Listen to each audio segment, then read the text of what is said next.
भगति प्रताप तेज बलसानी, आसिख दीनी राम प्रिय जाना, हो तात बलशील निधाना, अजर अमर गुण निधि सुत हो, करहु बहुत रघुनायक छो, करहु कृपा प्रभु अस सुनिकाना, निर्भर प्रेम मगन हनुमाना, बार बार नाये सिपद शीशा, बोला बचन जोरी कर कीसा, अब कृत कृत्य भयउ मैं माता, आसिख तव अमोघ विख्याता।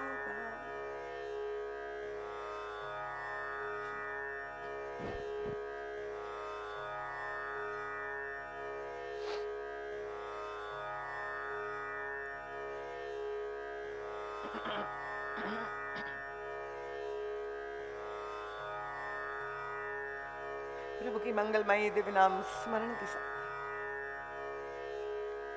सर्वप्रथम मैं अपने परमाराध्य प्रातः स्मरणीय परम वंदनीय अर्चनीय श्री सद्गुरुदेव भगवान की अत्यंत कृपामयी प्रकाशमयी ज्ञानमयी मंगलमयी रसमयी आनंदमयी चिन्मयी उपस्थिति को यहाँ पर प्रत्यक्ष रूप से अनुभव करती हूँ और गुरुदेव के श्री चरण कमलों में अपना सिर रखकर कोटिशः नमन दंडवत प्रणाम करती हूँ। अंतर हृदय से यही याचना करती हूँ, आप ही का एक अत्यंत लघु यंत्र बनकर आप ही का संदेश सभी भक्तों के समक्ष रख सके, ऐसी बल बुद्धि विद्या विवेक देने के लिए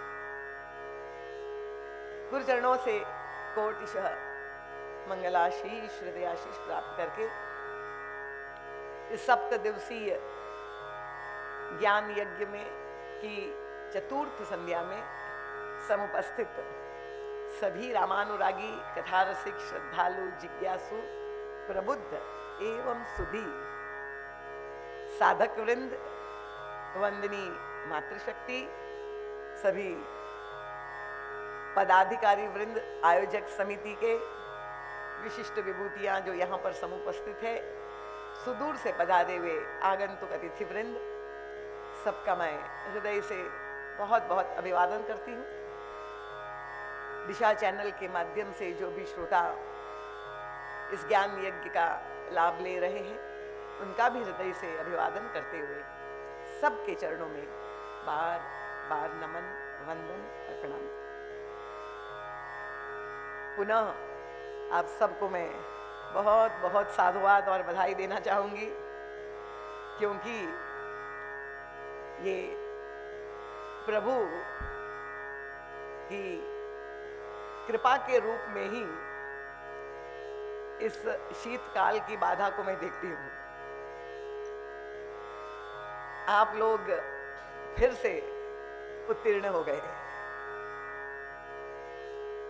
क्योंकि ये आशा नहीं थी कि मौसम के इस विपर्य में इतनी संख्या में, विशाल संख्या में, मैं कह सकती हूं कि यहाँ उपस्थित एक एक श्रोता एक एक हजार का प्रतिनिधित्व कर रहा है। आप लोग सभी चुने हुए श्रोता हैं, वास्तव में राम कथा और ज्ञान प्राप्त करना चाहते हैं। आइए, जब अपना अमूल्य समय निकाल करके आप पधारे हैं, तो पूरी तरह से लाभान्वित होने के लिए जिस एकाग्रता की आवश्यकता है, तन्मयता की आवश्यकता है, इसलिए मैं निवेदन करती हूँ, मन बुद्धि चित्त को एकाग्र करके श्रवण करेंगे तो मुझे विश्वास है कि आपको मानस के प्रसंगों में जो गूढ़ संदेश है, जो हम सबके जीवन में परम उपयोगी है, उपादेय है, विशेष रूप से वर्तमान काल में, तो अपनी निज जीवन की समस्याओं का प्रत्येक व्यक्ति समाधान पाना चाहता है। और इसलिए मानस की इस प्रसंग को केंद्र में रखकर गोस्वामी तुलसीदास जी ने जो अद्भुत विलक्षण जीवन दर्शन प्रस्तुत किया है, युग तुलसी परम पूज्य महाराज श्री की अलौकिक आध्यात्मिक और दार्शनिक दृष्टि प्राप्त करके हम हृदयंगम करने का प्रयास कर रहे हैं। मैं नित्य प्रति चेष्टा यही करती हूँ कि प्रसंग जितना सरल हो सके, बोधगम्य हो सके और सरस हो सके, ताकि श्रोताओं को समझने में किसी प्रकार की कठिनाई न हो। तो श्री हनुमान जी महाराज की यात्रा जो किष्किंधा कांड में प्रभु के चरणों में प्रणाम करके प्रारंभ हुई थी, उस यात्रा की हम समीक्षा कर रहे हैं, क्योंकि इस यात्रा की परिसमाप्ति होती है लंका में, और लंका पर शासन जो है दशानन रावण का है। वह राक्षसों की नगरी है और राक्षसों का जो जीवन है, उनका जो जीवन दर्शन है, दसमुख शब्द की मैंने व्याख्या आपके सामने की थी कि जहां दसेंद्री रूपी देह को ही भगवान देवता मानकर इस देह को प्रसन्न करने के लिए ही सारा जीवन, सारा पुरुषार्थ लगा देते हैं कि देह को सुख मिले। और इसलिए एक शब्द में कहे कि जहां भोगवाद का बाहुल्य है, तो ऐसे देह नगर में जहां प्रवृत्ति की पराकाष्ठा है, ऐसे राक्षसों की नगरी में प्रभु ने हनुमान जी महाराज को कार्य सौंपा है कि शांति रूपा, भक्ति रूपा सीता की खोज करनी। बहुत बड़ा चुनौतीपूर्ण कार्य है। और श्री हनुमान जी महाराज अकेले नहीं, उनके साथ सारे देवता, सारे बंदर जो देवताओं के अंश है, वे भी यात्रा के प्रारंभ में तो दिखाई देते हैं, पर ये सभी बंदरों की यात्रा समुद्र तट पर पहुंच करके रुक जाती है। जो कथा में नित्य आ रहे हैं वो प्रसंग का आनंद ले रहे हैं। ये समुद्र कौन सा है? क्योंकि ये जो भौतिक यात्रा है उसकी कथानक तो आप सब जानते हैं, वो कहानी क्या है, पर हमारे पूज्य गुरुदेव ने इस यात्रा की व्याख्या अनेक दृष्टि से किया। वे मनोवैज्ञानिक दृष्टि से भी समीक्षा करते हैं, सामाजिक दृष्टि से भी देखते हैं, प्रबंधन की दृष्टि से भी देखते हैं, आध्यात्मिक दृष्टि से भी देखते हैं, धर्म की दृष्टि से भी देखते हैं। तो इसलिए महाराज श्री ने, ताकि जो जीवन संग्राम में प्रत्येक व्यक्ति युद्ध कर रहा है, जहां पर उसे कहीं भी बाधा विघ्न आती है, तो हनुमान जी महाराज की यात्रा से उसे प्रेरणा प्राप्त हो। और इसलिए कल मैंने आपके समक्ष ये जो समुद्र है, 100 योजन का समुद्र की आध्यात्मिक व्याख्या आपके सामने रखी थी। सरल शब्दों में यही कहे कि ये देह में आत्मा की हमने जो भ्रांति पाल ली है, ये भ्रम जो हमारी बुद्धि में हो गया है कि ये नश्वर शरीर जो है वो ही अनश्वर आत्मा है। देहात्म बुद्धि जिसे कहते हैं, या देहाभिमान की वृत्ति, यही ये 100 योजन का समुद्र है। और इस देह वृत्ति से ऊपर उठ पाना कितना कठिन है, वो कल मैंने यत्किंचित आपके सामने रखा। पर श्री हनुमान जी महाराज अकेले सफल हो पाए, समुद्र को उन्होंने पार कर दिया, कथा तो हम जानते। तो इसका मतलब कि वे देहाभिमान से ऊपर उठे हुए हैं। पर हमारे गुरुदेव जब व्याख्या करते हैं तो वो ऐसे ही नहीं कह देते, उनकी प्रत्येक व्याख्या बुद्धि संगत, तर्क संगत होती है। वे प्रमाणों के साथ हमें समझाते हैं। कल हमारी सविता भाभी कह रही थी कि दीदी माँ आप जब समझाती है तो ऐसे गले में उतर जाता है शीरे की तरह। ये हमारे गुरुदेव का वैशिष्ट्य है। हनुमान जी महाराज देहाभिमान से ऊपर उठे हुए हैं, ये प्रमाण कहां से मिलता है? और तब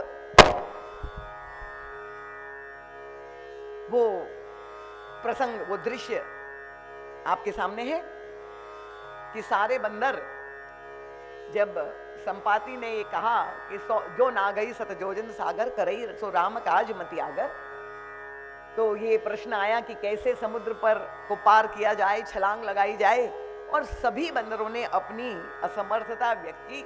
अंगद जो दल का नेता था उसने कहा कि अंगद कही जाओ मैं पारा, पर जिय संशय कछु फिरती तारा, मैं चला तो जाऊंगा पर वहां से लौट के आ पाऊंगा कि नहीं, इससे मुझे संदेह। अब जब सब असमर्थ हो गए तब जामवान जी सीनियर मोस्ट वहां पर जो बैठे थे, अचानक उनका ध्यान गया कि ये हनुमान जी महाराज कहाँ हैं। क्यों, ये जो मंत्रणा हो रही थी, संवाद हो रही थी बंदरों के बीच में, उसमें हनुमान जी महाराज सम्मिलित नहीं थे। कहाँ थे हनुमान जी महाराज? तो देखा कि एक किनारे में चुपचाप श्री हनुमान जी महाराज नेत्र मूंद करके, स्वयं प्रभा ने कहा था मुदौ नयन विवर्त जाओ पहिहौ सीतई जनि पछताओ। उसका वास्तविक अर्थ तो एकमात्र श्री हनुमान जी ही समझ पाए थे। मुदौ नयन का मतलब क्या था? केवल आंखें बंद करना नहीं था, क्योंकि उन्होंने पूछा था बंदरों से कि आप किस उद्देश्य से आए। हम सीता जी को खोज रहे, उनका कहाँ खोजा, उनका दिन रात खोजा, उनका आंख खोल के खोजा। स्वयं प्रभा ने पूछा था उनका, महाराज हमने तो आंख फाड़ फाड़ के खोजा। तब स्वयं प्रभा ने कहा कि अब आंखें बंद करके मुदौ नयन। उनका तात्पर्य था कि अगर आप शांति को खोज रहे हैं संसार में और चारों ओर भटक रहे, 1 महीने से जंगलों में या गुफाओं में, बंदरों ने कहां कहां की यात्रा नहीं की, जो भी मार्ग में मिला उनसे पूछा कहीं तुमने शांति रूपा सीता जी प्राप्त हुई? ऋषियों से, महात्माओं से, किससे पूछा होगा, पर कहीं नहीं मिली। तो स्वयं प्रभा देवी का संकेत था कि अगर बाहर नहीं मिली शांति रूपा सीता तो आंख मूंद करके अपने भीतर खोजो, अपने हृदय में उसका अन्वेषण करो। तो बंदरों ने तो उसका स्थूल अर्थ लिया था। ये तो कल्पना कर रहे थे कि यदि सिद्ध देवी ने कहा है तो अब चमत्कार होने ही वाला है। हम लोग तो ऐसे ही चमत्कारी महात्माओं की खोज में रहते कि बस वो कह दे कि हाँ वह मिल गई, हमें कुछ करना धरना ना पड़े और हमारा काम बन जाए। पर श्री हनुमान जी महाराज तो समझ गए थे और इसलिए नेत्र मूंद करके वे उस दिव्य ध्यान में अंतर्मुखता का समाधि लग गई थी, खोज रहे। अब जामवान जी को चिंता हुई, उन्होंने तुरंत ही हनुमान जी और देखा और हनुमान जी को जगाने का प्रयास कर रहे कि उनकी समाधि कैसे खुले। तो आप नित्य पाठ करते, कहे रीछपति सुनो हनुमाना, नाम लेकर पुकारा। जैसे कोई नींद में सो रहा हो बच्चा, आपको स्कूल भेजना हो तो नाम लेके बुलाते ना, संस्कार है कि तुरंत वो कितनी गहरी नींद में पर उठ जाता है। तो हनुमान जी, जामवान जी ने नाम का प्रयोग किया और पूछा का चुप साधी रहे बलवाना। श्री हनुमान जी के प्रशंसा प्रारंभ की, उनके गुणों का, क्योंकि उनको विस्मरण रहता है तो कि अरे तुम कौन हो, महाबली हो, महान बलवान हो, जागो हनुमान। पर श्री हनुमान जी महाराज पर कोई प्रतिक्रिया नहीं। अब देखे जामवान जी ने दूसरा प्रयोग किया, पवन तनय बल पवन समाना, बुद्धि विवेक विज्ञान निधाना। क्या उद्देश्य था? हनुमान तुम कौन हो? तुम पवन पुत्र हो, पवन देवता के तुम पुत्र हो, तुम में पवन के समान बल है, बुद्धि विवेक विज्ञान, और प्रशंसा बढ़ा दी। जब पिता का स्मरण दिलाया, पवन तनय जागो, हे पवन पुत्र जागो, काय का जगना। हनुमान जी महाराज तो डूबे हुए हैं। महाराज से कहते ये प्रमाण मिल गया, अगर देह में स्थित होते, मैं शरीर हूं, तब तो शरीर का नाता, पवन का मैं पुत्र हूं, तभी तो उनको वो प्रतिक्रिया, उसका प्रभाव पड़ता। पर जो देह भाव से ऊपर उठ चुका है, ना उनको देह का भान है ना गेह का भान है, और इसलिए कोई प्रभाव नहीं पड़ा श्री हनुमान जी महाराज पर। कवन सो काज कठिन जग माही, जो नहीं होई तात तुम पाही। और प्रशंसा बढ़ा दी हनुमान जी महाराज को जगाने के लिए। देखिए किसी की जब हम प्रशंसा करते तो कान खुले खड़े हो जाते हैं। अरे क्या बोला, फिर से बोलिए। पर श्री हनुमान जी महाराज की प्रशंसा कर रहे हैं और हनुमान जी महाराज को पिता का स्मरण दिला रहे हैं, पर कोई भी प्रभाव नहीं, कोई प्रतिक्रिया नहीं है। और तब पता चला उस महामंत्र का, दिव्यास्त्र का प्रयोग जाम्बान जी ने कहा, उनका राम काज लगी तब अवतारा, और सुनते ही भयउ पर्वताकार।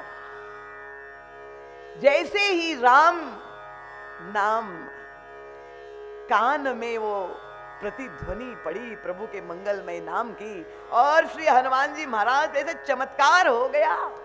तुम्हारे जीवन का उद्देश्य क्या है? राम काज।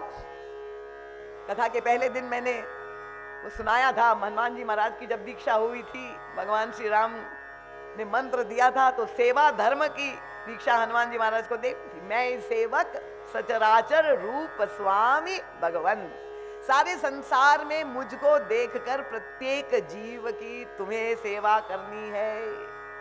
तो राम काज के लिए तुम्हारा उतार हुआ है हनुमान। जहां ये सुना और तब जो चमत्कार हुआ, हनुमान जी महाराज समाधि से खुल गई और तब सिंहनाद करी 12 हनुमान जी महाराज का विराट रूप दर्शन। सुनत ही भयउ पर्वताकारा। हनुमान जी की स्तुति हम करते हैं ना, स्वर्ण शैलाभ देहम कनक बरन तन तेज विराजा। ऐसा लग रहा था कि सोने का पहाड़ खड़ा है समुद्र तट पर। हनुमान जी महाराज, ऐसा दिव्य प्रकाश निकल रहा है, ऐसा उत्साह। और तब जाम्बान जी ने जब ये निवेदन किया, अब श्री हनुमान जी महाराज जो गेह में स्थित नहीं है, यह विश्वास हो गया आपको? क्योंकि किसी ने मुझे ये प्रश्न किया था। वो तो निरंतर नेह में ही स्थित होते हैं, ना देह ना गेह, भगवान के स्नेह में जो निरंतर रमण करता है। तब वे उस पर्वत का आश्रय लेकर सिंधु तीर एक भूधर सुंदर कौतुक कूदी चढ़े उता ऊपर, और क्या करते हैं? जो उनका स्वभाव है, बार बार रघुबीर संभाले। राम काज तो करते ही है, पर निरंतर राम नाम का जप करते हुए राम काज करते हैं।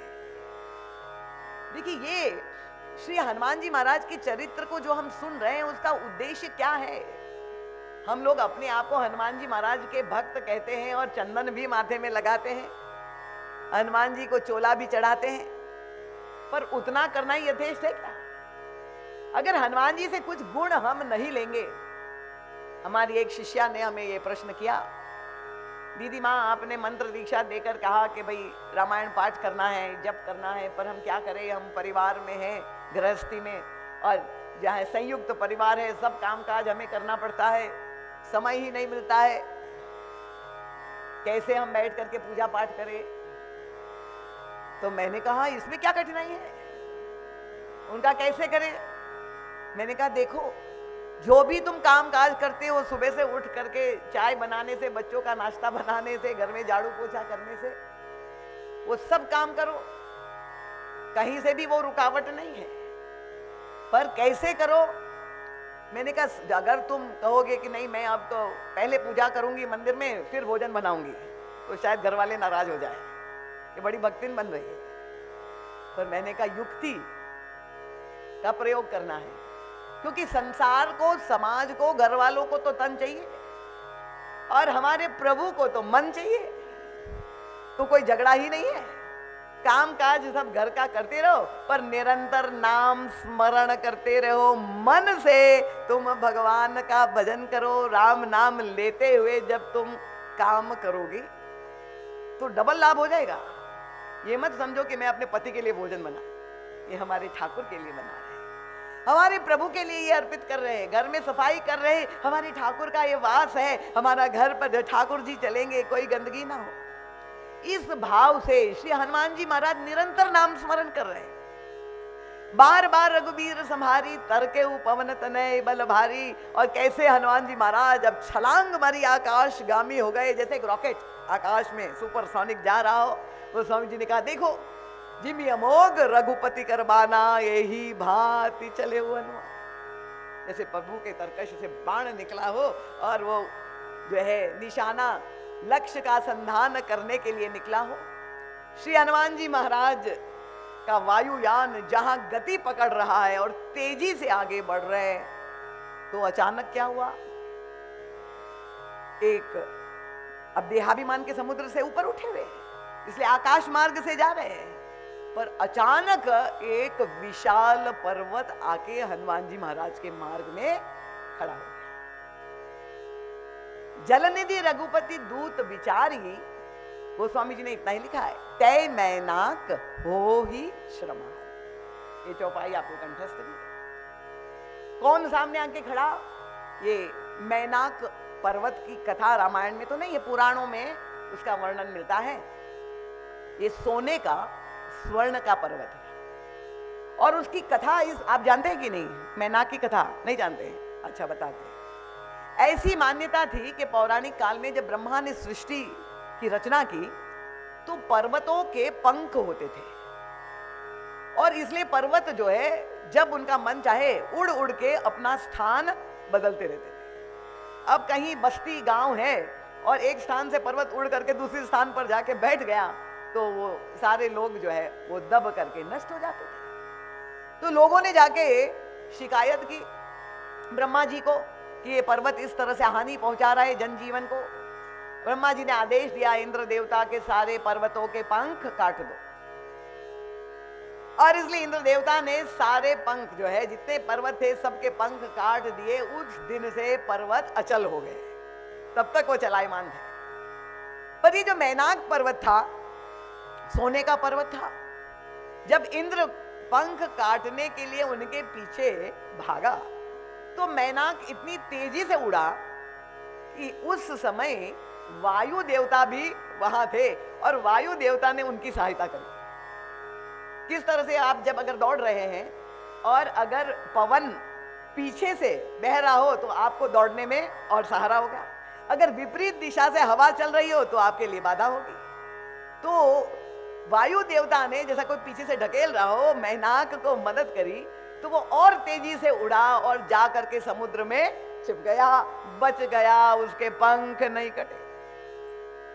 तो वो छिप करके समुद्र में निवास कर रहा था वो मैनाक। और इसलिए आज श्री हनुमान जी महाराज जब ऊपर से जा रहे तो समुद्र ने मैनाक को कहा कि देखो तुम्हारे मित्र है पवन देवता, उसी का पुत्र ऊपर से जा रहा है, उन्होंने तुम्हारी इतनी सहायता की है, आज तुम्हें उऋण होने का अवसर है, जाओ उनको निमंत्रण दो। तो मैनाक निकल आया, सामने खड़ा हो गया और आकर के अपना परिचय दिया श्री हनुमान जी महाराज से। जलनिधि, जलनिधि मतलब समुद्र, रघुपति दूत विचारी, तय मैनाक हो ही श्रमहारी।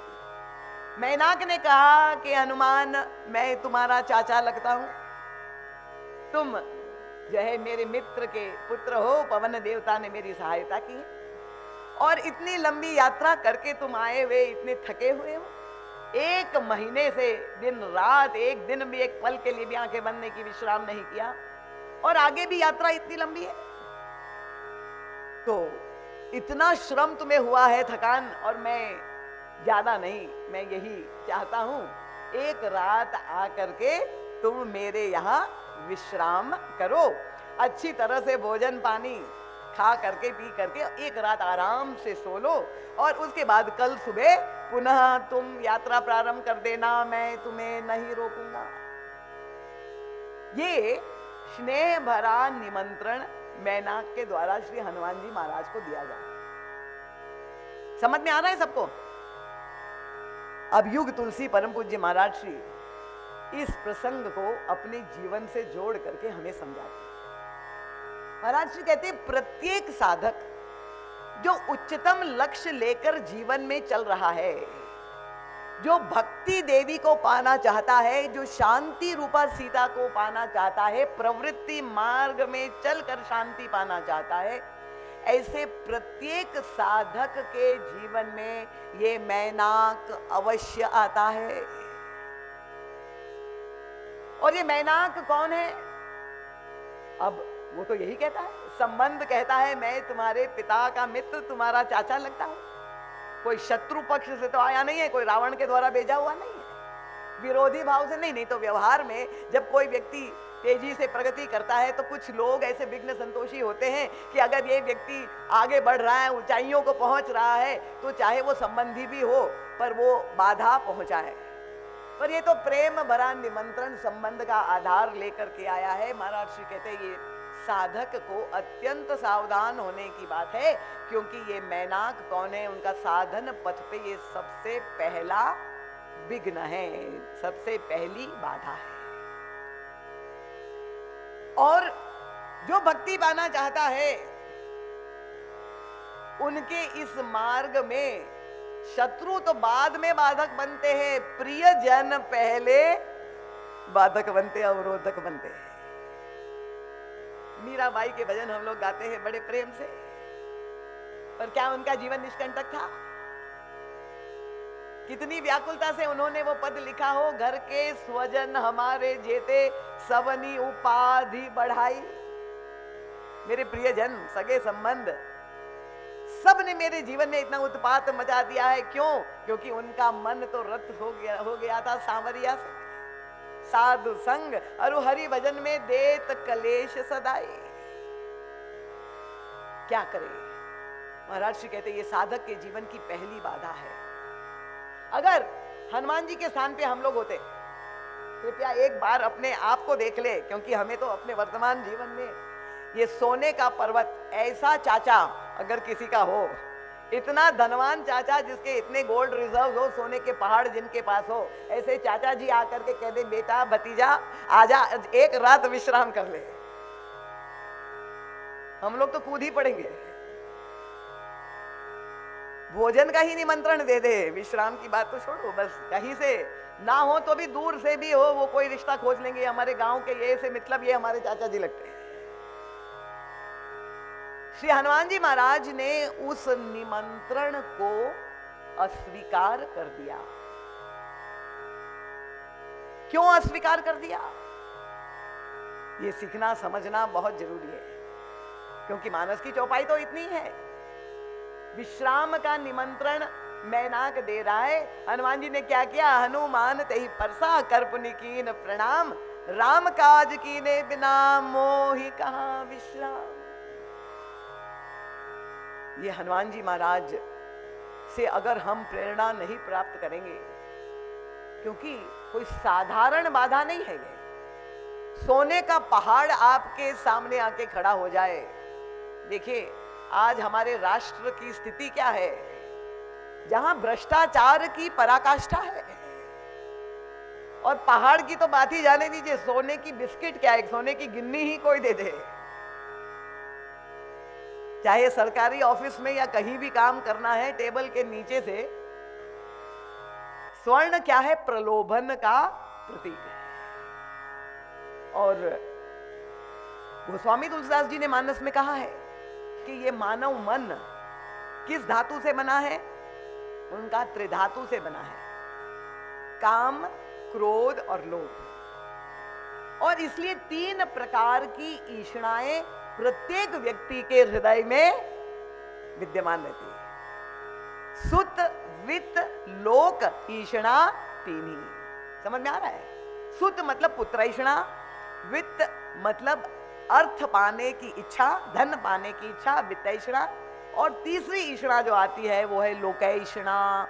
मेरा नाम हो, समाज में मेरी कीर्ति हो, सब लोग मुझे जाने कि मैं तो संगम नगर का भामाशाह हूं या मध्य प्रदेश का इतना बड़ा व्यक्ति हूं, मेरा नाम हो। ये 3 इच्छाएं प्रत्येक व्यक्ति के अंदर होती है। सुत, वित्त, लोक, ईर्ष्णा, 3 किन कै मति न कृत न मलिनी।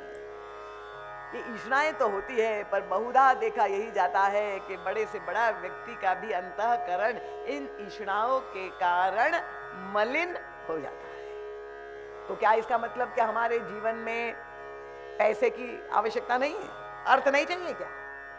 देखिए सनातन धर्म, हम जो जीवन दर्शन, जो जीवन जीने की कला श्री हनुमान जी महाराज से सीख रहे, कितना अद्भुत संतुलित हमारा सनातन धर्म है। ऐसा धर्म में ऐसा जीवन दर्शन आपको अन्यत्र विश्व के किसी भी धर्म में नहीं मिलेगा। कदापि ये नहीं कहा गया कि अर्थ त्याज्य है, जो है पैसा बुरा है। भाई हमारे यहाँ तो अर्थ को इतना महत्व दिया गया, उसको एक दैवीय स्तर दिया गया, अर्थ की एक देवी नियुक्त की गई और यही कहा गया कि प्रत्येक व्यक्ति पुरुषार्थ करे। ऋषि मुनियों ने मनुष्य के मन को समझ करके ये शास्त्र में, धर्म में ये प्रावधान कर दिया कि आप पुरुषार्थ करें और पुरुषार्थ के द्वारा 4 फल पाने के आप अधिकारी हैं। ये 4 फल कौन से हैं आप जानते हैं? अर्थ, काम, धर्म और मोक्ष। बहुत अच्छा, लेकिन सब प्रबुद्ध लोग बैठे हैं। तो अर्थ फल पाने का अधिकार प्रत्येक व्यक्ति को है और भगवान श्री राम ने भी इस बात पर मोहर लगा दी है जब वे नवधा भक्ति का उपदेश भक्तिमती शबरी के समक्ष रखते हैं। वे कहते हैं कि माता 8 जथा लाभ संतोषा। तो लाभ पाने का अधिकार प्रत्येक व्यक्ति को है। गोस्वामी तुलसीदास जी से पूछा गया, देखिए सप्त प्रश्न प्रसंग, जब पूरी मानस की परिसमाप्ति हो गई तब ये 7 प्रश्न जो गरुड़ जी और काकभूषुंड जी के बीच में संवाद है, उनका पूछा महाराज आपको कुछ और जानने की इच्छा है? उनका ये 7 प्रश्न मेरे अंतःकरण को उद्वेलित कर रहे हैं। उनका संसार का सबसे बड़ा दुख क्या है, बड़ दुख कवन?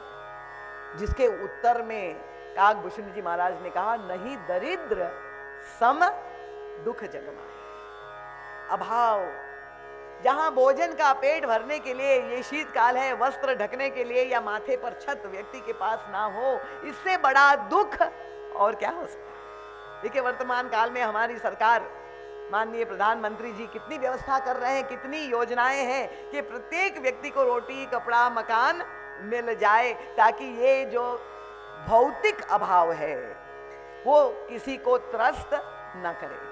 तो दरिद्रता को तो सबसे बड़ा दुख माना गया और इसलिए अर्थ उपार्जन करने के आपको अधिकार दिया गया। तो लाभ पाने का तो आपको अधिकार है, इसमें कोई बुराई नहीं।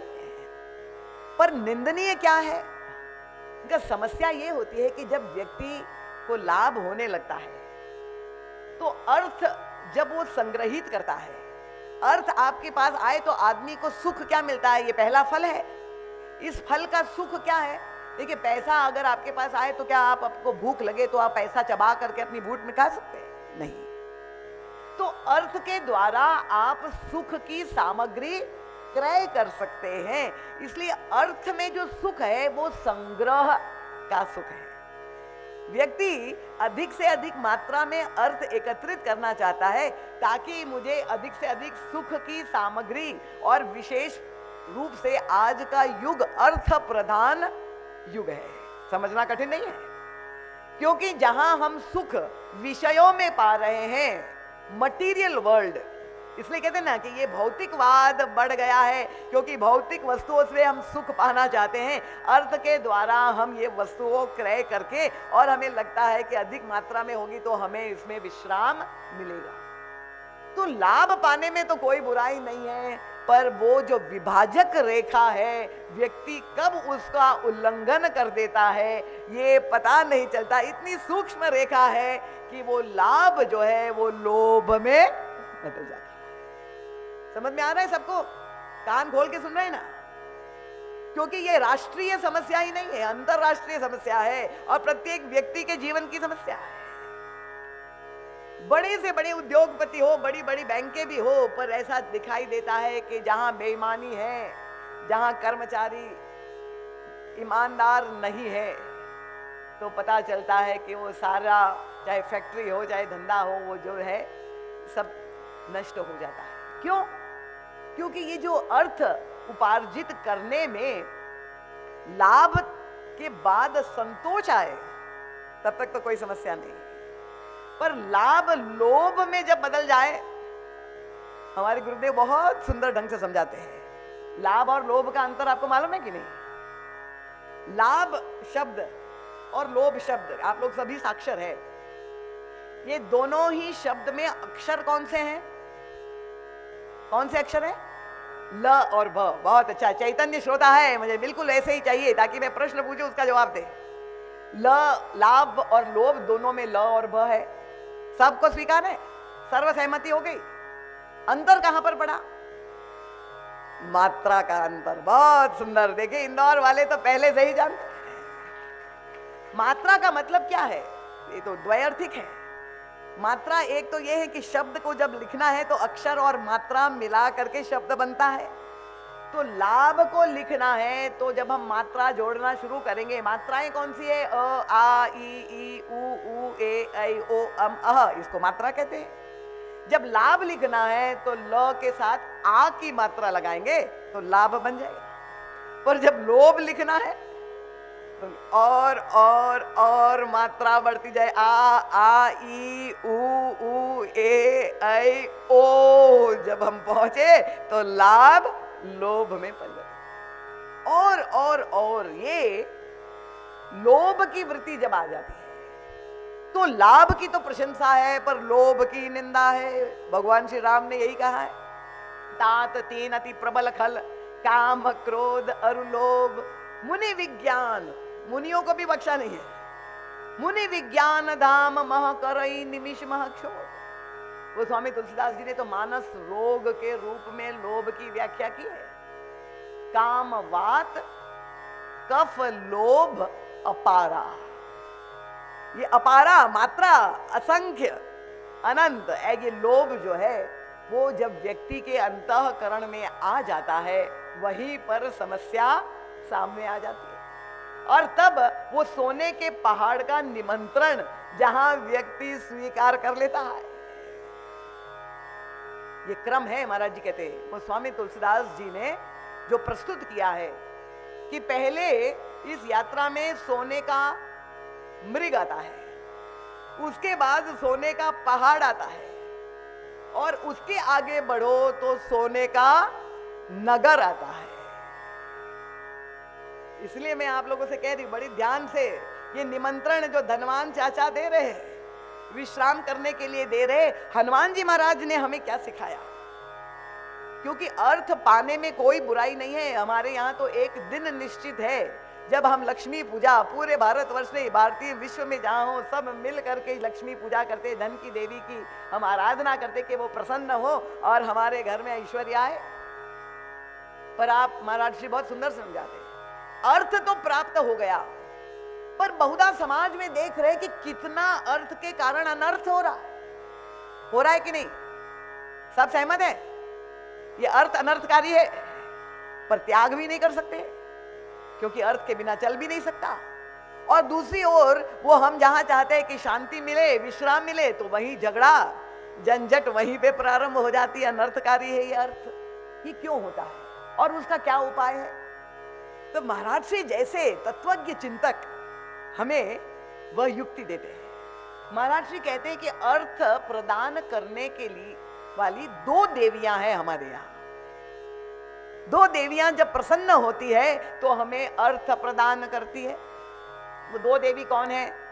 उनका एक देवी तो है लक्ष्मी जी, जो आप सब जानते हैं, प्रसन्न होती है तो अर्थ प्रदान करती है। और दूसरी देवी जो अर्थ प्रदान करती है वो कौन है बताइए? ओहो, यहां इतने पढ़े लिखे बैठे हुए नहीं बता पा रहे। सरस्वती। बहुत अच्छा, कम से कम एक देवी ने तो बता दिया। ये विद्या की देवी सरस्वती भी हमें अर्थ, शब्द का जब तक हमें अर्थ नहीं मालूम है तब तक हमें उसका आनंद नहीं मिलेगा, तब तक वो ज्ञान का प्रकाश नहीं होगा। तो सरस्वती भी अर्थ प्रदान करती है और लक्ष्मी भी अर्थ प्रदान करती है। और दोनों के लिए एक एक दिन नियुक्त किए गए विशेष पूजा के लिए। लक्ष्मी पूजा तो आप सब जानते, दीपावली को अभी करके चुके, पर सरस्वती जी के लिए कौन सा दिन तय है? बसंत पंचमी। बहुत अच्छा। तो परम पूज्य महाराज श्री कहते हैं कि हम लोग देखिए, लक्ष्मी पूजा सब करते हैं कि नहीं? कोई ना करता हो तो हाथ ऊपर करे। अब दूसरा प्रश्न मैं पूछ रही हूं, जब बसंत पंचमी का दिन आता है तो कितने लोग सरस्वती पूजा अपने घर में करते हैं? अब देखिए कितनी मात्रा में, मुश्किल से 25 लोगों ने हाथ ऊपर किया है। और यही समस्या का कारण है।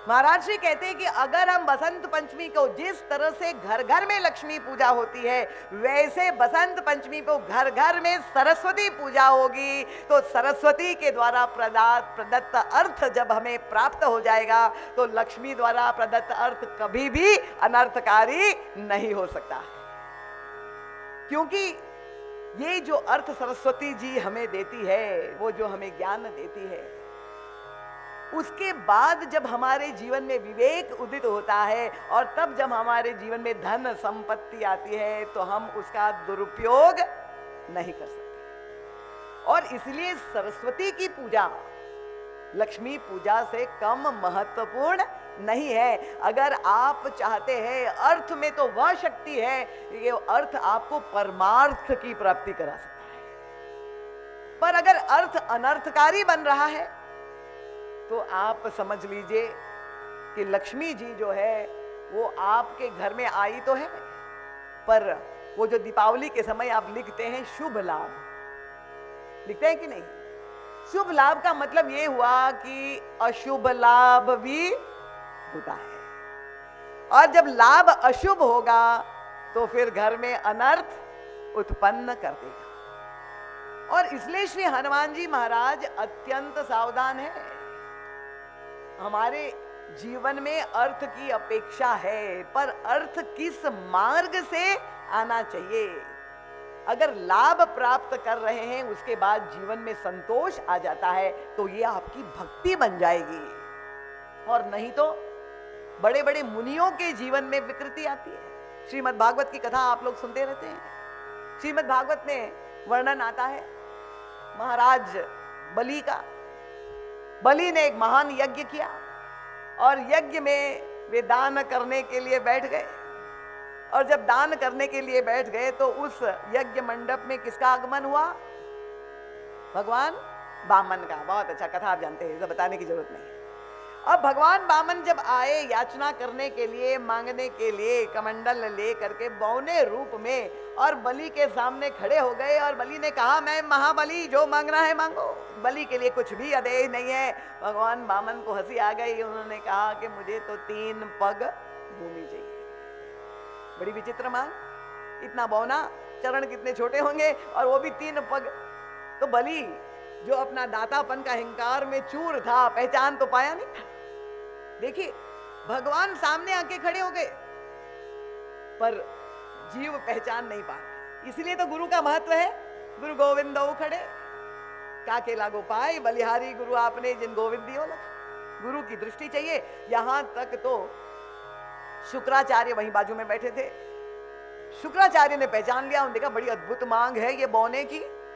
ध्यान से देखा, ओहो, ये तो साक्षात भगवान विष्णु आए हैं। और तब उन्होंने अपने शिष्य को कहा, देखिए, यहां तक गुरु की भूमिका बिल्कुल ठीक थी, पर बलि को कोच करके कहा, थोड़ा उठ के इधर आओ, मैं तुमसे बात करना चाहता हूं। बलि से पूछा, तुम जानते हो ये कौन आया है जो वामना है? उनका नहीं महाराज, गुरुदेव मैं नहीं पहचानता।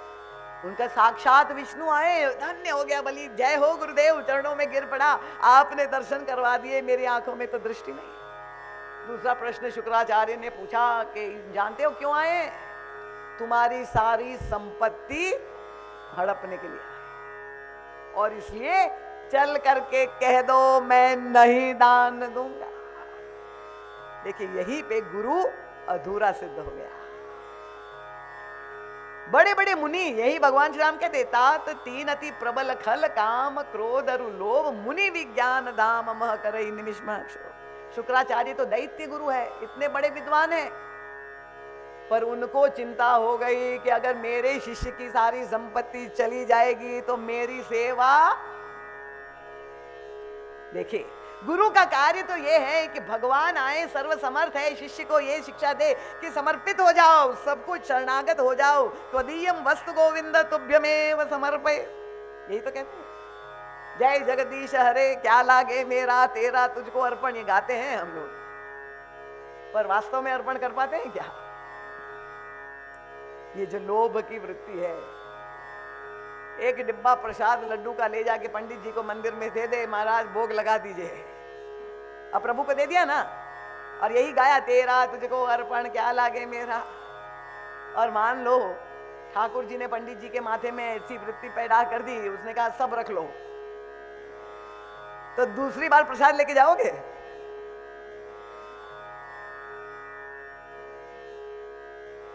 परम पूज्य महाराज श्री का एक संस्मरण है, हम लोग कितने चतुर हैं। हनुमान जी महाराज के मंदिर में महाराज श्री गांव में बैठ करके भजन कर रहे थे। एक सेठ जी आए, सवा मनी हनुमान जी को मानी थी, लड्डू बना करके लाए और महाराज श्री बैठे तो निवेदन किया कि महाराज आप भगवान हनुमान जी को भोग लगा दीजिए। महाराज जी ने बड़े प्रेम से भोग लगा दिया। अब गांव में जहां बच्चों ने देखा इतने लड्डू आ गए तो सब दौड़ के भीड़ हो गए। अब हमारे गुरुदेव का स्वभाव बड़ा उदार था, तो बिल्कुल महाराज श्री तो बांटने लगे सब बच्चों को, भाई प्रसाद हनुमान जी का मिल जाए, सबका कल्याण मंगल हो। वो सेठ जी घबरा गए। सेठ जी ने महाराज जी से आके कहा कि महाराज जी आप अपने लिए तो एक लड्डू ले लीजिए और किसी को मत बांटिए। तो महाराज जी ने पूछा क्यों? तो उन्होंने कहा कि देखिए आज से 1 महीने पहले मैं बहुत बीमार पड़ा था, तो मैंने हनुमान जी महाराज की मनौती की थी कि मैं स्वस्थ हो जाऊंगा तो सवा मनी चढ़ाऊंगा, और आज मेरी बहन के यहां न्योता है, उनकी पुत्री का संबंध है, तो मुझे व्यवहार निभाना है, तो मैंने सोचा दोनों काम एक साथ हो जाए। देखिए ये समर्थन में तालियां बज रही है, आप लोग समर्थन कर रहे सेठ जी का, इसलिए मैंने सोचा हनुमान जी का भी निपटारा हो जाए और वहां व्यवहार भी हो जाए, और इसलिए आप बांटिए मत किसी को। तो इस तरह की वृत्ति जब हमारे अंतःकरण में होगी, ये लोभ की वृत्ति जब आ जाती है तब अनर्थ हो जाता है।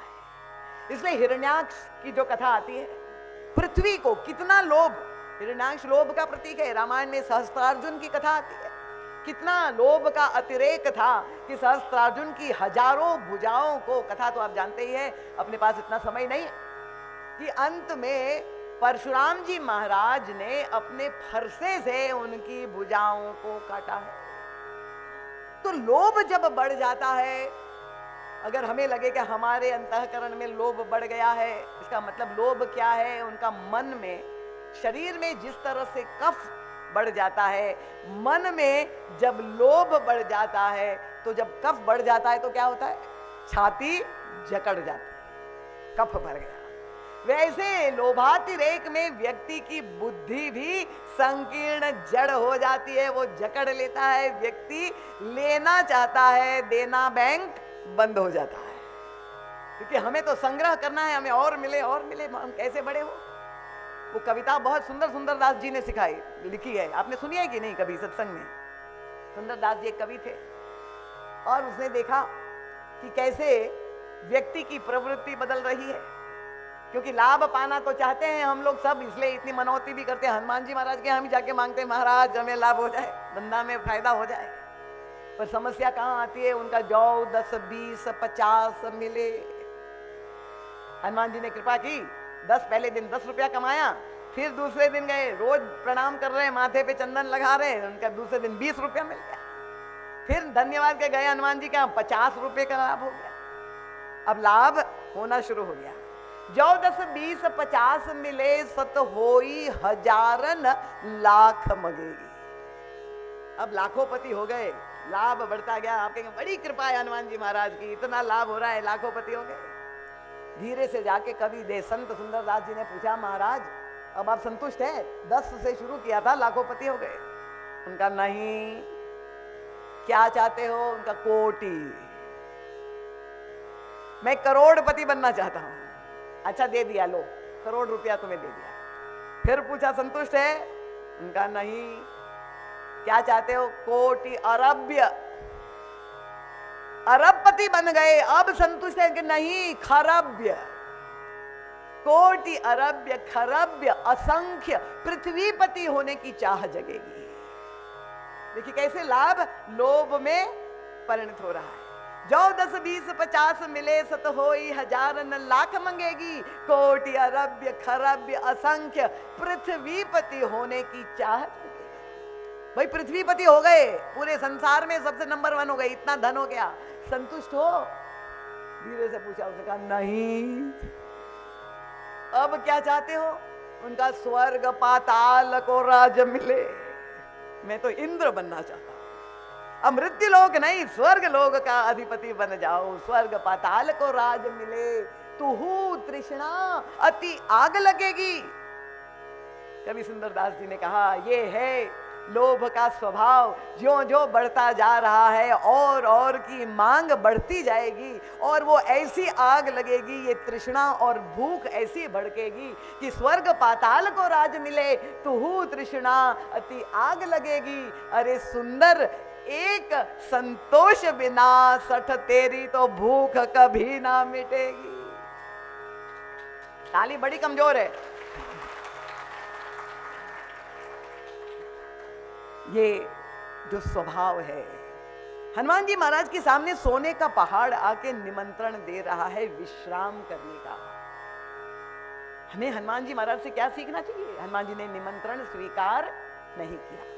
क्यों नहीं किया?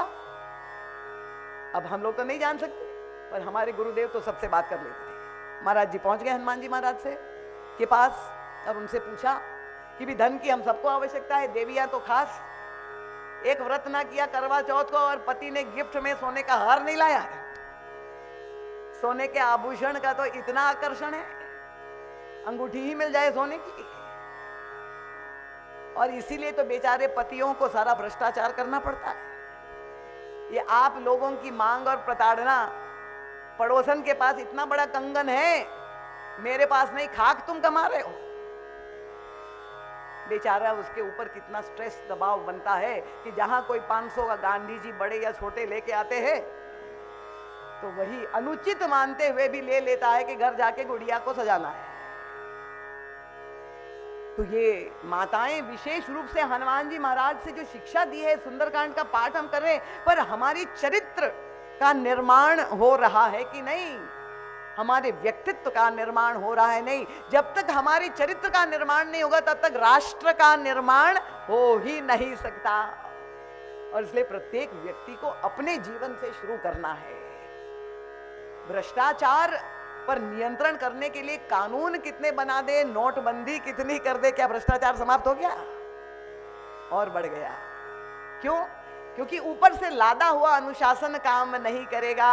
जब तक भीतर से स्वानुशासन नहीं होगा, जब तक हम ये समझ नहीं लेंगे कि गलत मार्ग से आया हुआ धन हमारे जीवन में कभी भी शांति नहीं दे सकता, कभी भी कल्याणकारी नहीं हो सकता है, ये गलत मार्ग पर ही चला जाएगा। इसलिए श्री हनुमान जी महाराज से महाराज जी ने जाके पूछा कि इतना निमंत्रण स्नेह भरा चाचा जी ने दिया और आपने नहीं स्वीकार किया। और हनुमान जी महाराज ने तो बात कही, वो भी महाराज जी सुन पाए। देखिए, गोस्वामी जी ने मानस की रचना 500 वर्ष पहले की और उतनी ही तो चौपाई लिखी है। जल निधि रघुपति दूत विचारी तय मैं ना घोई श्रम हारी, हनुमान ते ही परसा कर पुनि कीन प्रणाम, राम काज कीने बिना मोहि कहा विश्राम। इतना ही लिखा है। पर परम पूज्य महाराज श्री कैसे उनकी व्याख्या अन्वेषण प्रधान है। हनुमान जी से पूछा कि आपने क्यों निमंत्रण स्वीकार नहीं किया? तो हनुमान जी ने कहा कि मैंने अपना पाठ बहुत अच्छे पढ़ लिया है। क्यों? उनका ये जो मैं यात्रा कर रहा हूं, हमारे प्रभु जो इतने दुखी है, मेरी मातेश्वरी जगत जननी जो वियोग का कष्ट सह रही है, ये वियोग और दुख का कारण कौन बना? किस कारण से ये वियोग हुआ? स्वर्ण मृग। बहुत अच्छा। एक स्वर्ण मृग के कारण श्री किशोरी जी ने वो मृग को देखा, लीला में ही नाटक करने किया है प्रभु ने हम सबको शिक्षा प्रदान करने के लिए। यही मृग कर अति सुंदर छाला, ऐसा सुंदर फुदकता हुआ जो है मृग। और श्री किशोरी जी ने कह दिया, भगवान मुझे ये मृग बहुत अच्छा लग रहा है, आप मुझे ला दीजिए। और प्रभु दौड़ पड़े। और तब हनुमान जी ने कहा कि वो मृग जो था, रावण सफल इसलिए तो हो पाया कि प्रभु वहां नहीं थे, ये तो पूरी योजना थी। प्रभु उस मृग के पीछे दौड़ पड़े, यही बता रहे हैं। और तब रावण जो है सफल हो गया, श्री किशोरी जी अपहरण कर दिया।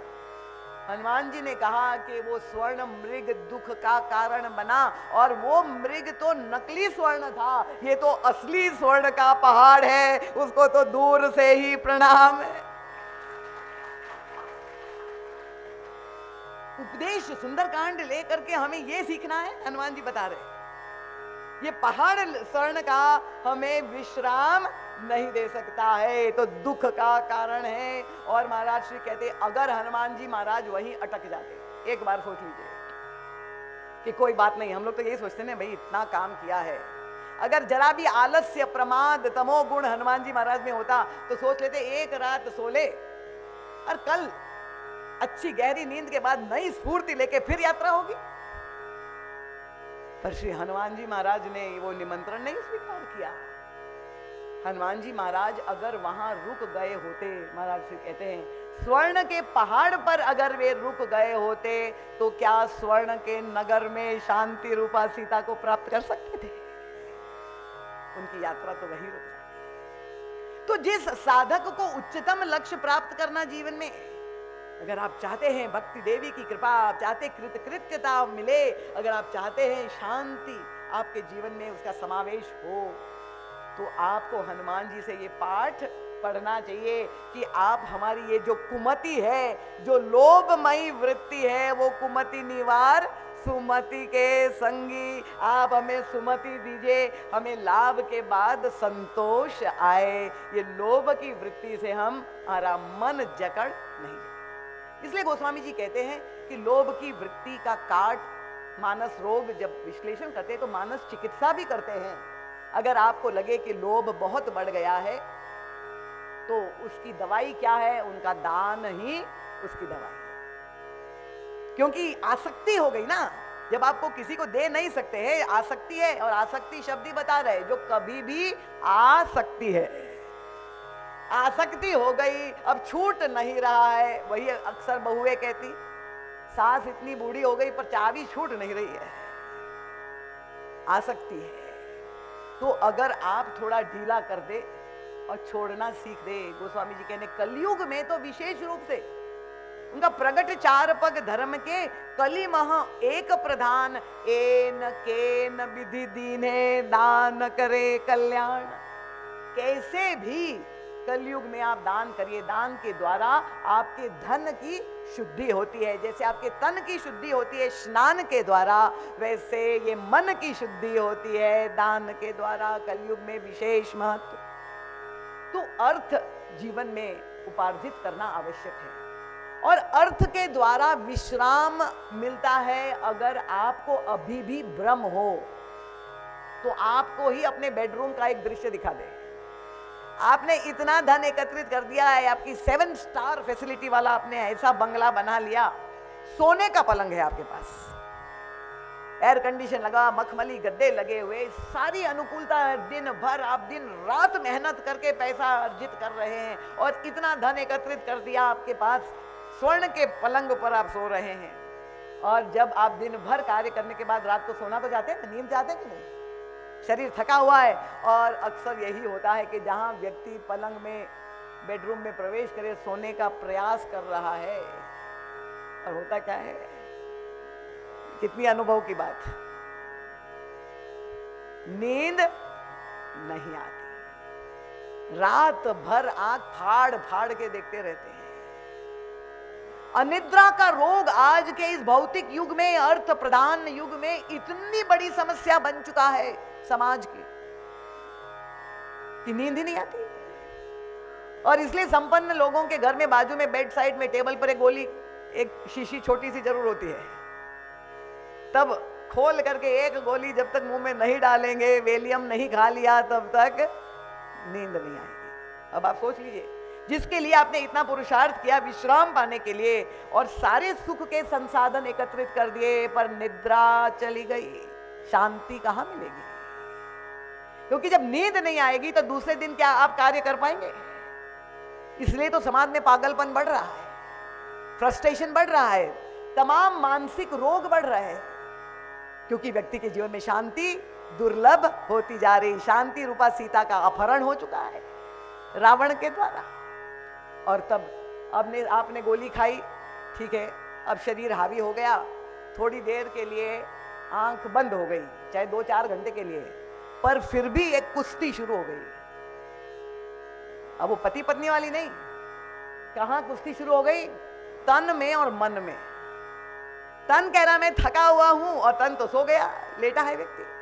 पर ये मन जो है वो कह रहा है मैं, उसको तो हाथ पैर चलाने नहीं पड़ते, उसे मैं बिल्कुल नहीं थका हुआ, मैं नहीं सोऊंगा, अब क्या करूंगा, वो शुरू कर देता है नृत्य करना, अपने सारा नया संसार की रचना। ये स्वप्न जो आपको आते हैं वो क्यों आते हैं? ये मन का खेल है, तरह तरह के स्वप्न बनाने लगता है। कौन? आपका ही मन। ठीक है, यहां तक बिल्कुल ठीक है, सबको आते हैं ना स्वप्न। अब आपका मन है वही स्वप्न की रचना कर रहा है, तो बहुत सुंदर सुंदर स्वप्न बनाए ना, इतने बढ़िया स्वप्न है कि आनंद आ जाए। पर क्या स्वप्न हमेशा अच्छे ही आते हैं क्या?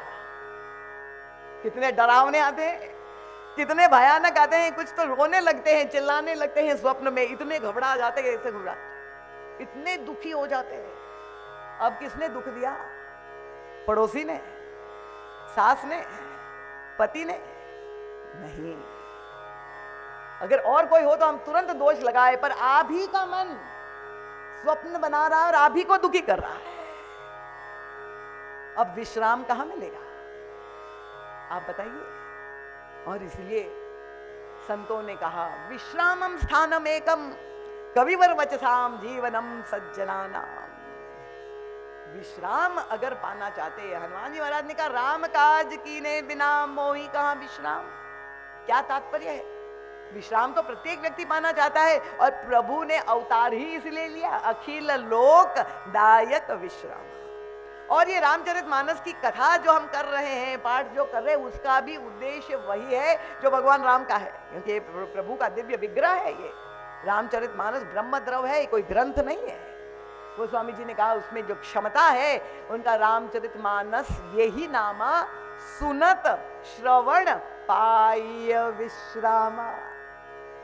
विश्राम कहां मिलेगा? उनका सोने के पलंग में विश्राम नहीं मिलेगा। अगर विश्राम पाना है तो आराम की शरण में तुम्हें विश्राम मिल जाएगा। और अगर आप राम को छोड़ देंगे, राम का त्याग कर देंगे, महाराज श्री कहते हैं कि विश्राम में से राम को निकाल दीजिए, क्या बचेगा? विष ही बचेगा। यही हमारा जीवन आज इस 21वीं सदी में हम लोग सब जो कष्ट पा रहे हैं, हमारा जीवन विषाक्त हो गया है, इतनी टॉक्सिसिटी बढ़ गई है, हवा दूषित हो गई है, जल दूषित हो गया है, अन्न दूषित हो गया है, और उसके कारण विचारधारा भी दूषित हो गई, पूरा जीवन ही दूषित हो गया। उसका कारण क्या है कि हमने राम को जीवन से निकाल दिया, केवल विषयों का सेवन करते रहे और राम को दूर कर दिया, तब विश्राम समाप्त। तो विश्राम हम सब चाहते हैं, और श्री हनुमान जी महाराज को बड़े प्रेम से निमंत्रण दिया है विश्राम का। और श्री हनुमान जी महाराज जानते हैं कि राम काज कीन्हे बिना मोहि कहां विश्राम।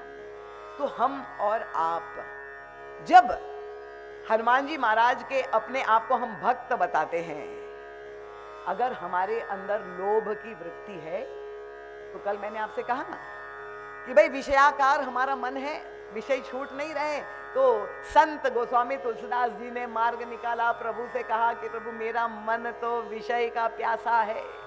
ये भूख और प्यास जो विषयों की है, क्योंकि उसी में हमें रस आता है और हम उसको छोड़ नहीं पाते हैं, और अपने प्रयास से, अपने पुरुषार्थ से, गोस्वामी तुलसीदास जी ने प्रभु से यही कहा, प्रभु मोहि मूढ़ मन बहुत बिगोयो।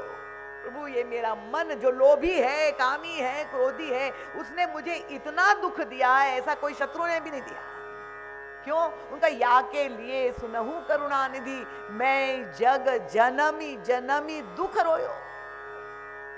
ये बार बार जो जन्म लेना पड़ रहा है, क्यों लेना पड़ रहा है?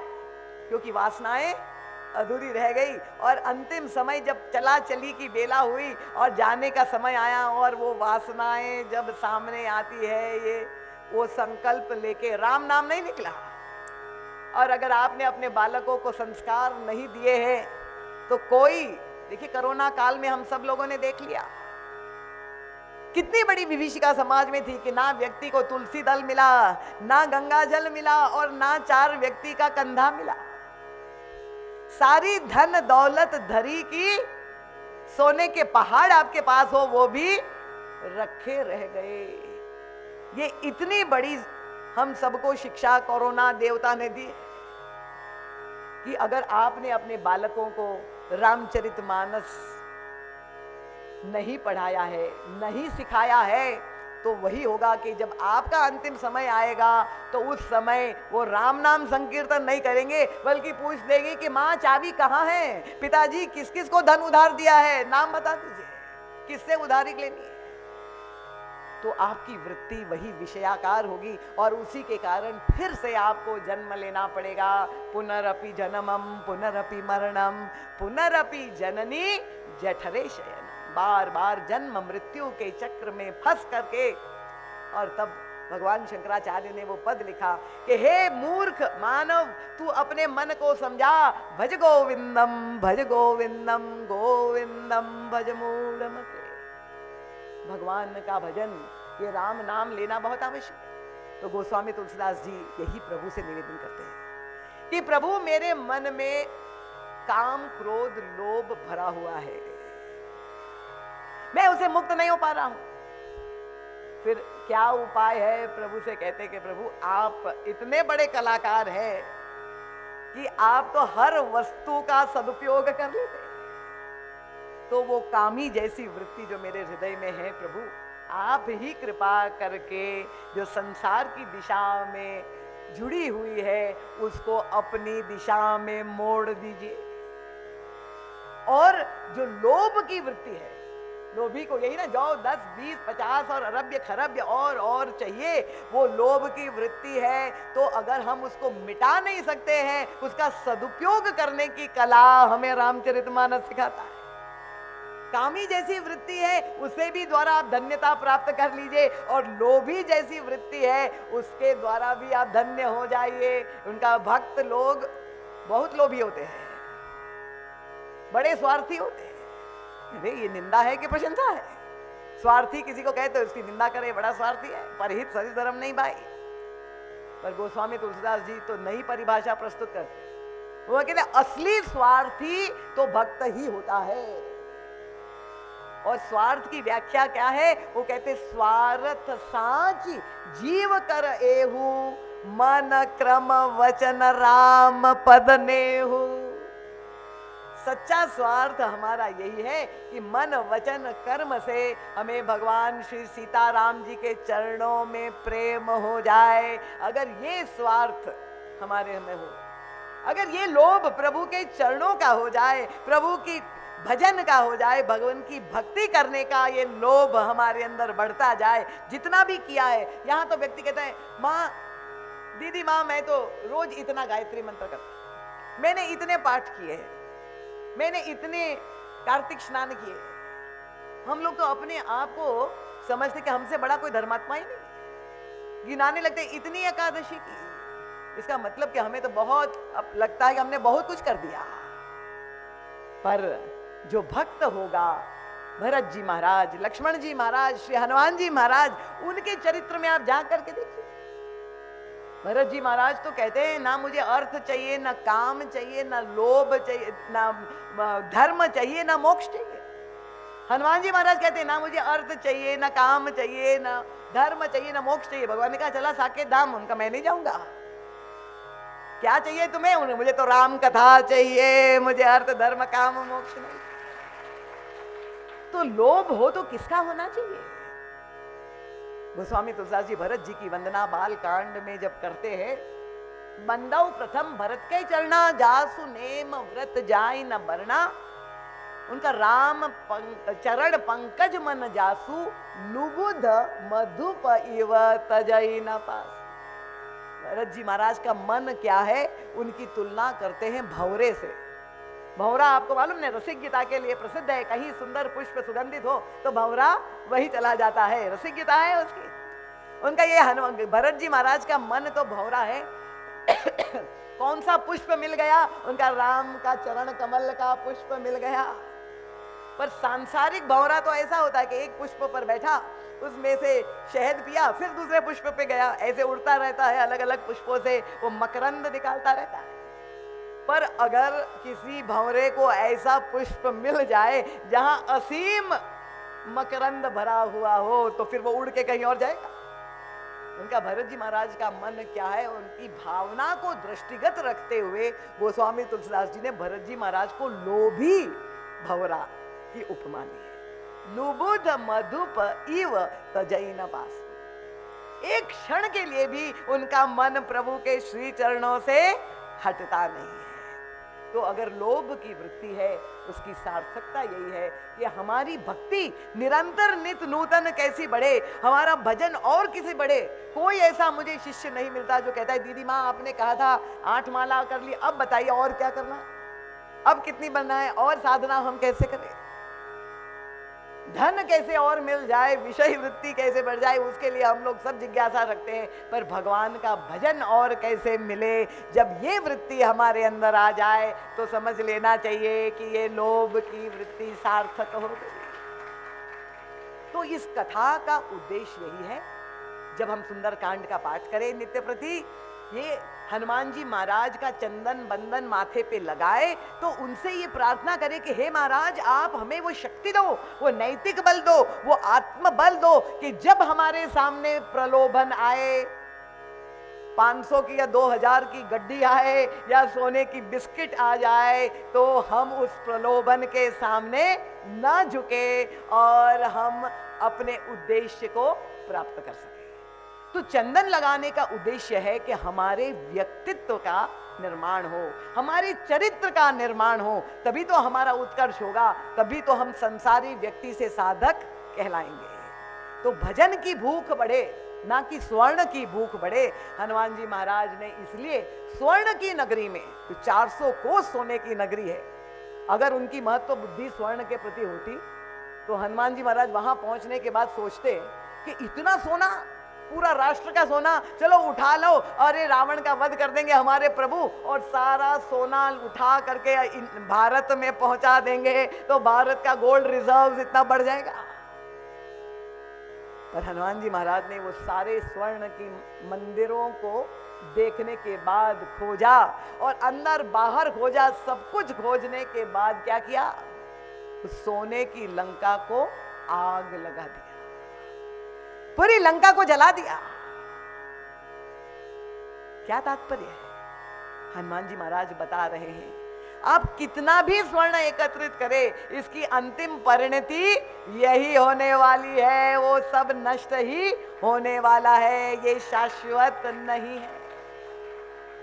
तो ऐसे विचार जब हमारे परिवर्तन हमारे विचारों में होता है, आने लगता है, तब समझ लीजिए कि अब सुंदर कांड हमारे जीवन में उतरने लगा है। विचारों, जब विचार सुंदर हो जाए, जिस पर्वत पर हनुमान जी महाराज ने चढ़ करके छलांग मारी थी, वो ऊंचे विचार का पर्वत को सुंदर बताया था, तो ये विचार जब हमारे जीवन में सुंदरता आ जाए, वो सौंदर्य की व्याख्या क्या है, किसको सुंदर कहा जाए, क्योंकि लंका भी बहुत सुंदर है, पर अगर बहुत सुंदर है तो हनुमान जी ने उसको जला क्यों दिया? और गोस्वामी तुलसीदास जी ने इस कांड का नाम सुंदर कांड क्यों रखा? तो ये विभिन्न प्रसंगों पर कथा में 3 दिनों तक हम लोग चर्चा करेंगे। कौन अधिकारी बनता है भक्ति देवी श्री सीता जी का आशीर्वाद पाने के लिए, किसके जीवन में कृतकृत्यता आती है? अगर आज भी वर्तमान में हम ये स्थिति पाना चाहते हैं, भगवान श्री राम और उनके पार्षदों की सारी लीलाएं अनुकरणीय लीला है। मेरी बात सबको समझ में आ रही कि नहीं? कठिन तो नहीं हो रही है? कड़वी जरूर लगेगी पर कठिन तो नहीं है ना? ये संभव तो है कि नहीं? और इसीलिए अगर हम लाभ पाना चाहते हैं, नैतिक मार्ग पर चल करके, पुरुषार्थ करके और भगवती लक्ष्मी को नारायण के साथ उनकी पूजा करके, और तब दोनों की भक्ति और भगवान दोनों की कृपा से हमारे जीवन में जो लाभ होगा वो हमारे जीवन में परमार्थ की प्राप्ति कराएगा। और अकेले अगर आप लक्ष्मी जी की पूजा करेंगे तो वो उल्लू पर बैठ करके आएगी और वो लाभ जो है आपके जीवन में अशुभ लाभ हो जाएगा। इसीलिए ये तालियां पीछे से आ रही, आगे नहीं कर रहे, समझ में नहीं आई? ये लक्ष्मी जी का वाहन उल्लू है। और बहुधा कोई व्यक्ति मूर्ख होता है तो उसको इसी शब्द से संबोधित करते हैं। तो हम लोग उल्लू पर बैठी हुई लक्ष्मी की पूजा नहीं करते, वो संसारी लोग करते होंगे। अणब्याही लक्ष्मी की भी पूजा नहीं करते हैं, क्योंकि वो भी लक्ष्मी आती है तो वो अपने भाई बहन को लेके आती है। उनके भाई बहन विश्वारुणी बंधु प्रिय जाई, ये समुद्र मंथन से प्रकट हुई है लक्ष्मी, और वो अकेली जब आप बुलाएंगे तो अपने भाई बहन को लेके आएंगी। और आप देख लीजिए जो लक्ष्मी संपन्न लोग हैं बहुधा उनके जीवन में विष भी मिलेगा और वारुणी भी मिलेगी। इसलिए जो भक्त होते हैं वो अकेले लक्ष्मी की पूजा ये सावधान करने के लिए एक आध सो रहा था, इसलिए सब वो सूत्र अपने जीवन में उतार ले कि भक्त लोग लक्ष्मी के साथ पहले नारायण की पूजा करते हैं। भगवान राम और सीता की पूजा जब हम करेंगे, यही लक्ष्मी और विष्णु के प्रतीक है, तब वह लक्ष्मी जो हमारे जीवन में आएगी वो हमारे लिए भी कल्याणकारी होगी और पूरे समाज के लिए भी कल्याणकारी होगी। तो ये जो स्वर्ण है, पर्वत है ना, वो विश्राम दे सकता है, केवल जीवन में हमारे अशांति उत्पन्न कर सकता है। हनुमान जी महाराज ने, अब देखिए इतना बड़ा त्याग है, ये सूत्र भी बहुत महत्वपूर्ण है। अब आपने ये कथा से शिक्षा ले ली, अब हम बेईमानी नहीं करेंगे, भ्रष्टाचार से अब दूर रहेंगे और घूस टेबल के नीचे नहीं लेंगे, निर्णय कर लिया। और मान लो दूसरे दिन सब लोगों ने कहा ये ऑफिसर की तो प्रसिद्धि हो गई थी कि बड़ा घूसखोर है, पर वो अब यहाँ संगम नगर में कथा सुनने आ गया और उन्होंने संकल्प ले लिया कि कल से मैं रिश्वत नहीं लूंगा। और मान लीजिए वही लोगों ने समझ करके कोई आग ले करके आ गया उनके पास, अब उन्होंने संकल्प कर लिया, वो तो बदल चुका है, अब नहीं लेगा, निर्णय कर दिया। तो इतना क्रोध, तुम क्या समझते हो, तुम मुझे रिश्वत दोगे, नहीं लूंगा, फेंक देता हूं मैं। अब त्याग किया, नहीं लेंगे, पर त्याग का अभिमान, मैं बड़ा ईमानदार हूं, ये सबसे बड़ी समस्या है। जिनके जीवन में छोटा बड़ा त्याग है, ईमानदारी है, तो दिखाई देता है कि वो अभिमान त्याग का इतना ज्यादा होता है। मुझसे बड़ा कोई ईमानदार नहीं। तो हनुमान जी महाराज से कौन बड़ा ईमानदार होगा, भाई सोने का पहाड़ आया था। पर ये कला देखिए हनुमान जी हमें सिखा रहे हैं, त्याग हो जीवन में, पर कैसे होना चाहिए, त्याग के साथ कितनी विनम्रता है, कितनी निरभिमानता है, वो तुरंत झुक जाते, पाई लागो चाचा जी। मैनाक के चरण स्पर्श कर दिए हनुमान जी ने, हनुमान ते ही परसा, झुक गए, प्रणाम किया, लात नहीं मारी, मैं सोने का पहाड़ मुझे सुख नहीं दे सकता, प्रणाम किए। आपकी भावना, आपके सद्भाव को मैं समझ सकता हूं चाचा जी, आपके हित की भावना है, पर मैं लाचार हूं, मैं प्रणाम करता। महाराज जी कहते हैं हनुमान जी ने सिखा दिया कि सोने को छूने में आपत्ति नहीं है, पर सोने पर सोने में आपत्ति है। उनका कि मैं आपका निमंत्रण स्वीकार नहीं कर सकता। विनम्रता, त्याग के साथ जब जीवन में निरभिमानता आ जाए। हनुमान जी में ना पुत्रैषणा है ना वित्तैषणा है, ये दो ईषणाओं से कितनी कड़ी परीक्षा भगवान अपने भक्त की करता है। देखिए इतना ऊंचा लक्ष्य लेके प्रभु का कार्य करने निकले हैं, आपके हनुमान जी के स्थान पर हम होते तो कहते बताओ हम ठाकुर जी का काम करने निकले और बाधाएं आ रही पग पग।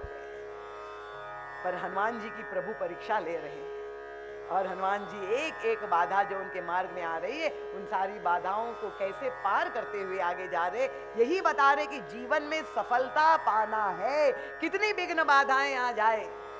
हम लोग MBA की डिग्री अपने बच्चों को भेजते हैं 20 स्कूल्स में मैनेजमेंट सिखाने के लिए, प्रबंधन सिखाने के लिए, पर ये बड़े बड़े मैनेजमेंट वाले फेल हो जाते हैं।